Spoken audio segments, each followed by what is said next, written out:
Guess what? It's White Claw Wednesday. And I got the big can this time, just for y'all. So, we just got back from Wasatch Reptile Expo. We've got a bunch of snakes here that I think we're super slept on. And we're going to show you those. We're going to show you our mite protocol for when we bring snakes into the collection. And we have to do these types of things when we take snakes to shows because we don't want to bring any little creepy crawlies back in to the collection that we have right now. So I'm going to show you what to do. I'm going to take a big chug of this White Claw and we're going to have a good night.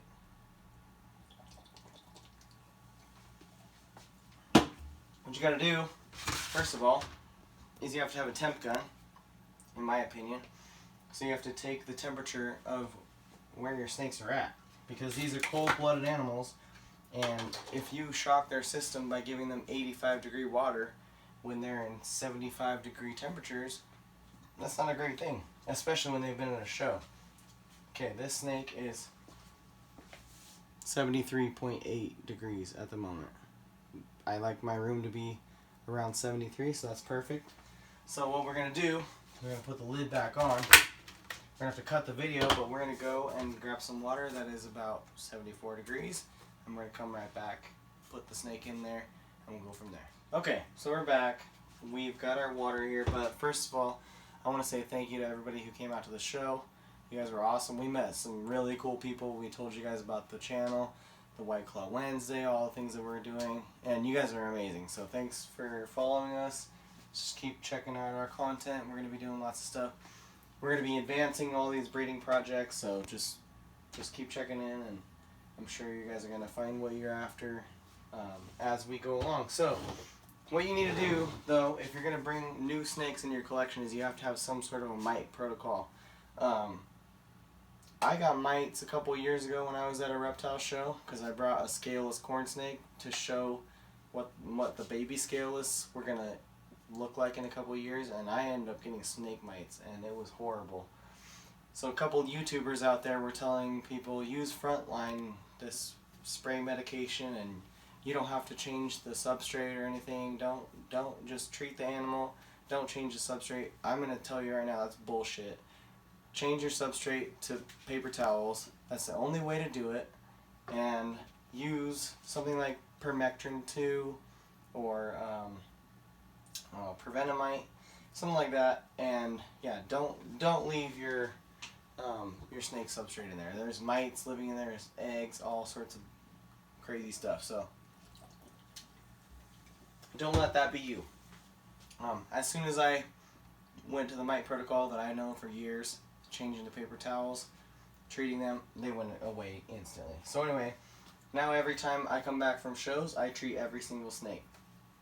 So there's a little bit of a different method when you bring a new snake into your collection. You need to quarantine the snake. You need to have it separated from all your other animals because you never know what kinds of protozoans or flagellates or other horrible things it might harbor.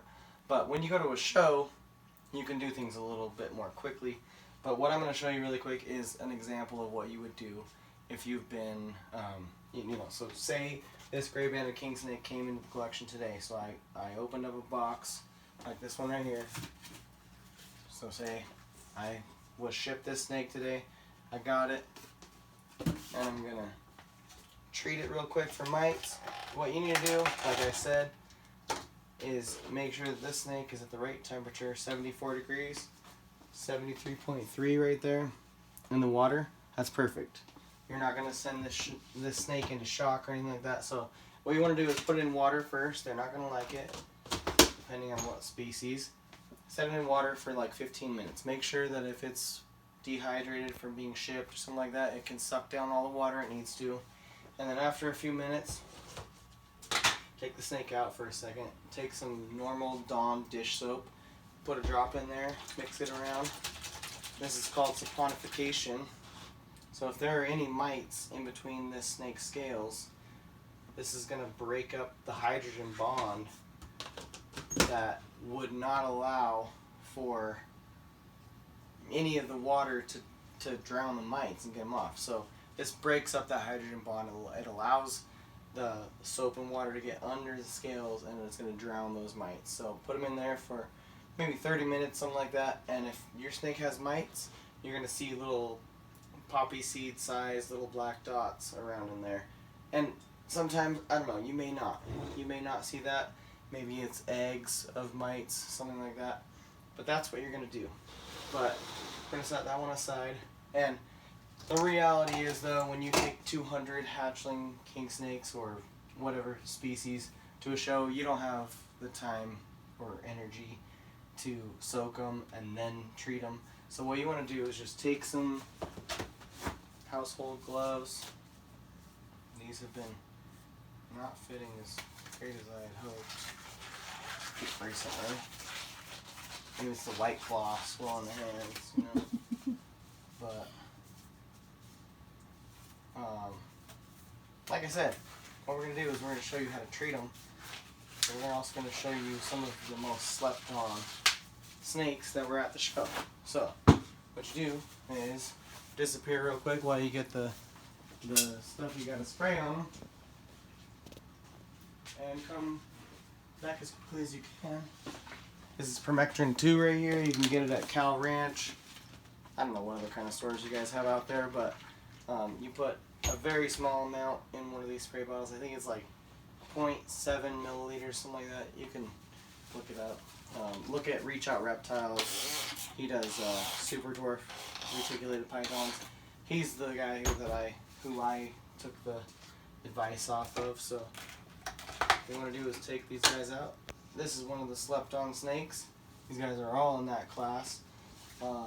People should have bought these last weekend, if you ask me. So this is a female possible het super hypo Durango Mountain king snake, and what you're going to do is you're going to take this wet paper towel that has that mite spray on it, and it kills all sorts of things that are 6 and 8 legged.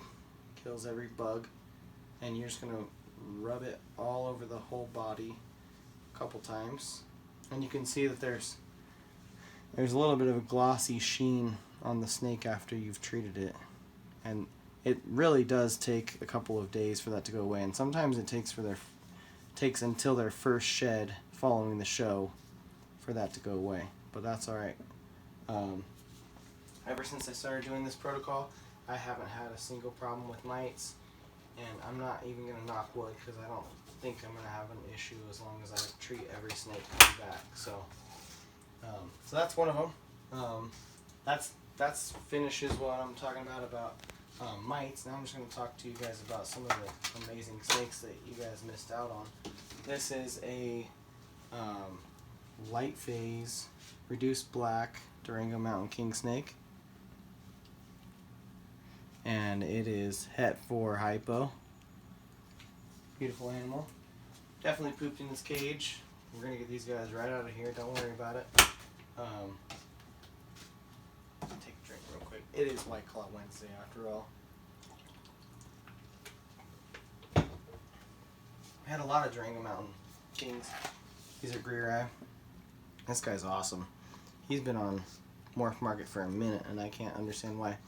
That green base color and the reduced black with the bright red. He's incredible. $350 for him. We got a bunch of these guys. Okay, so I'm talking about het super hypo.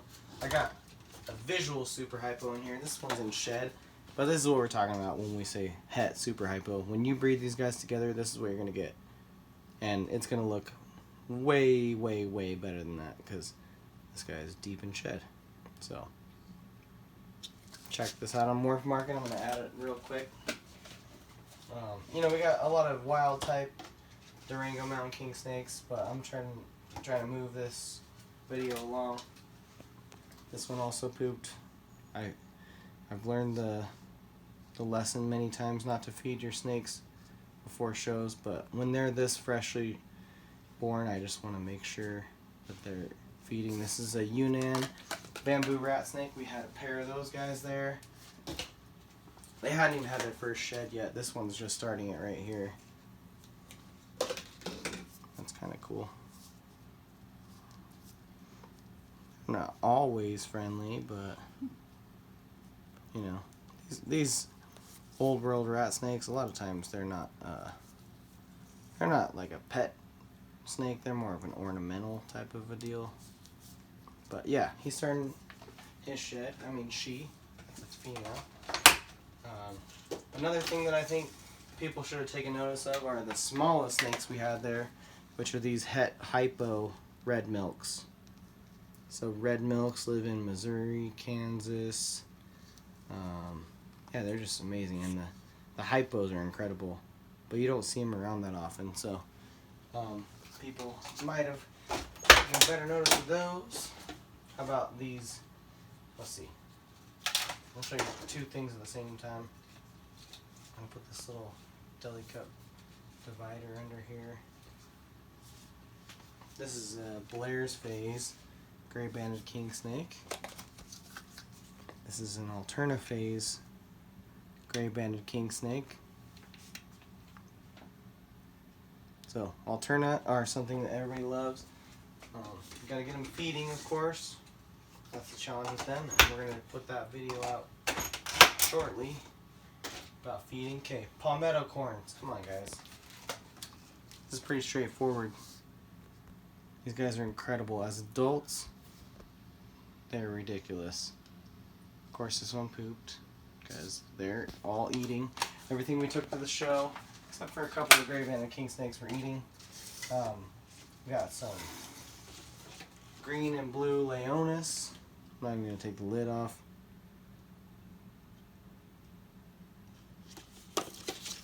From the green keyhole and blue keyhole stuff from Alaska Reptiles. One of the things that I think was overlooked especially was this Bobel Arizona Mountain King Snake. Bobel is just that high white, reduced black, amazing pyro. And I had a pair there feeding, ready to roll. This right here is not the highest expression, but it is a zebra pyro. You can see the sides on that thing. These guys are awesome. They just look so much different than everything else you see out there. I'll probably feature them some more. We also had albino Arizona Mountain King snakes. Those are what those are. We had Applegate. This female Applegate was the highlight of the show, I think. Look at that thing. Applegate Special. That's a recessive mutation.